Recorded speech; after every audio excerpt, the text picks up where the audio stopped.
Shalom, selamat pagi Bapak Ibu Guru dan anak-anakku sekalian yang dikasihi dalam Tuhan Yesus Kristus. Pada hari ini kita mau sama-sama bersyukur kepada Tuhan karena kasih dan anugerah-Nya dalam kehidupan kita, sehingga kita semua boleh dalam keadaan yang sehat, baik sampai dengan saat ini.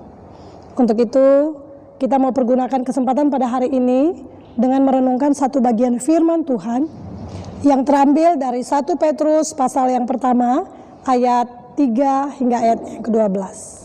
Pengharapan, iman, dan kasih.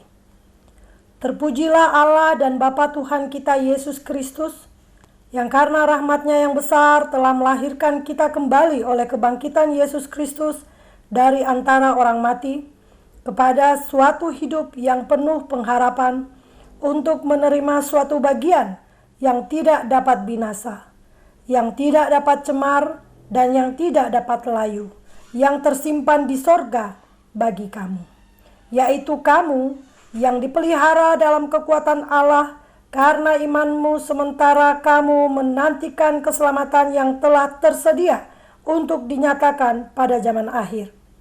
Bergembiralah akan hal itu, sekalipun sekarang ini kamu seketika harus berduka cita oleh berbagai-bagai pencobaan. Maksud semuanya itu ialah untuk membuktikan kemurnian imanmu yang jauh lebih tinggi nilainya daripada emas yang fana, yang diuji kemurniannya dengan api, sehingga kamu memperoleh puji-pujian dan kemuliaan dan kehormatan pada hari Yesus Kristus menyatakan dirinya. Sekalipun kamu belum pernah melihat Dia, namun kamu mengasihinya. Kamu percaya kepada Dia sekalipun kamu sekarang tidak melihatnya. Kamu bergembira karena sukacita yang mulia dan yang tidak terkatakan, karena kamu telah mencapai tujuan imanmu, yaitu keselamatan jiwamu. Keselamatan itulah yang diselidiki dan diteliti oleh nabi-nabi yang telah bernubuat tentang kasih karunia yang diuntukkan kepadamu. Dan mereka meneliti saat yang mana dan yang bagaimana yang dimaksudkan oleh Roh Kristus yang ada di dalam mereka, yaitu Roh yang sebelumnya memberi kesaksian tentang segala penderitaan yang akan menimpa Kristus dan tentang segala kemuliaan yang menyusul sesudah itu. Kepada mereka yang telah dinyatakan bahwa mereka bukan melayani diri mereka sendiri, tetapi melayani kamu dengan segala sesuatu yang telah diberitakan sekarang kepada kamu dengan perantaran mereka, yang oleh Roh Kudus yang diutus dari sorga menyampaikan berita Injil kepada kamu, yaitu hal-hal yang ingin diketahui oleh malaikat-malaikat. Kalau kita melihat situasi saat ini, ada begitu banyak orang yang berkata bahwa hari-hari ini adalah masa yang sangat sulit, di mana berbagai permasalahan, krisis, sakit penyakit, penderitaan terjadi. Dan saat ini yang merupakan bencana terbesar di dunia yang kita alami dalam bangsa kita juga adalah pandemi COVID-19 atau mewabahnya virus corona. Sehingga banyak orang telah kehilangan pengharapan mereka. Kalau kita melihat cerita-cerita, berita-berita di televisi, bahkan di media lainnya, kita bisa mendapati bahwa ada orang-orang yang akhirnya mengambil langkah mengakhiri hidup mereka dengan bunuh diri karena tidak sanggup melewati sulitnya hidup ini.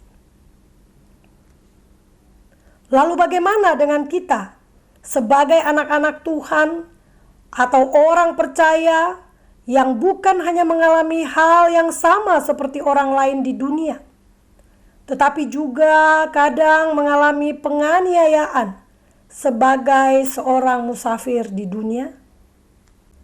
Melalui surat 1 Petrus ini, kita akan merenungkan pesan Rasul Petrus bahwa sebagai seorang musafir di dunia, kita yang percaya kepada Yesus Kristus telah memiliki pengharapan dan akan mengalami kemuliaan yang akan datang. Oleh karena itu, tema renungan firman Tuhan kita pada hari ini adalah hidup penuh pengharapan. Sebuah ilustrasi menceritakan bahwa menjadi petani tidaklah mudah. Karena selain harus tekun menanam, mereka juga harus terus berharap yang baik dari yang ditanam. Tanpa itu, mereka tidak akan berani mulai menabur benih dan menanti hasilnya. Oleh karena itu, saat menabur benih, seorang petani harus percaya bahwa apa yang dia tanam suatu hari akan bertunas, bertumbuh, dan menghasilkan apa yang diharapkannya. Ilustrasi ini memberikan gambaran tentang perjalanan iman kita. Kita juga harus hidup penuh pengharapan agar mampu mengatasi rintangan dan tidak undur ketika menghadapi berbagai penderitaan. Kita perlu memuji Allah dan Yesus Kristus seperti Petrus karena rahmat-Nya yang besar telah dicurahkan dengan memperbaharui kita yang percaya sehingga memiliki pengharapan karena akan menerima warisan yang kekal, suci, dan tetap dari Allah. Bahkan kita akan terus dipelihara oleh kuasa Allah melalui iman untuk menerima keselamatan yang secara sempurna akan diberikan kepada kita pada waktu Kristus datang kembali. Seperti yang dikatakan di dalam ayatnya yang kelima. Pengharapan demikian begitu luar biasa, sehingga Petrus menasihati kita untuk bersukacita, sekalipun harus menghadapi berbagai pencobaan berupa kesulitan dan penderitaan. Mengapa kita tetap dapat bersukacita? Petrus memberikan dua alasan dari teks ini. Yang pertama, anak-anak, karena pencobaan itu bertujuan untuk memurnikan iman kita, agar menghasilkan karakter yang semakin serupa dengan Kristus. Bukan hanya kita akan bertumbuh secara rohani, tetapi kita juga akan menerima pujian, kehormatan, dan kemuliaan yang tidak terkatakan pada waktu Kristus datang kembali. Seperti yang dituliskan di ayat 7 dan ayat 8 bagian B. Pengharapan demikian membuat kita dapat tetap beriman dan mengasihi Kristus, meskipun belum pernah melihat Dia secara kasat mata.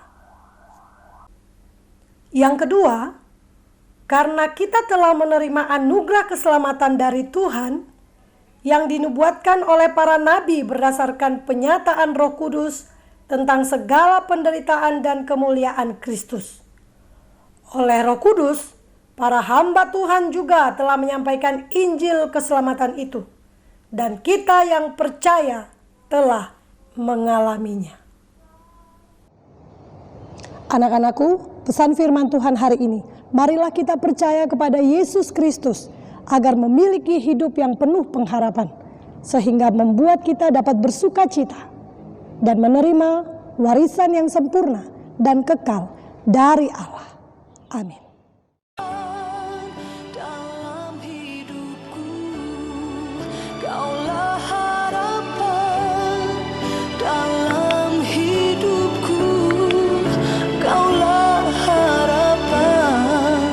Dalam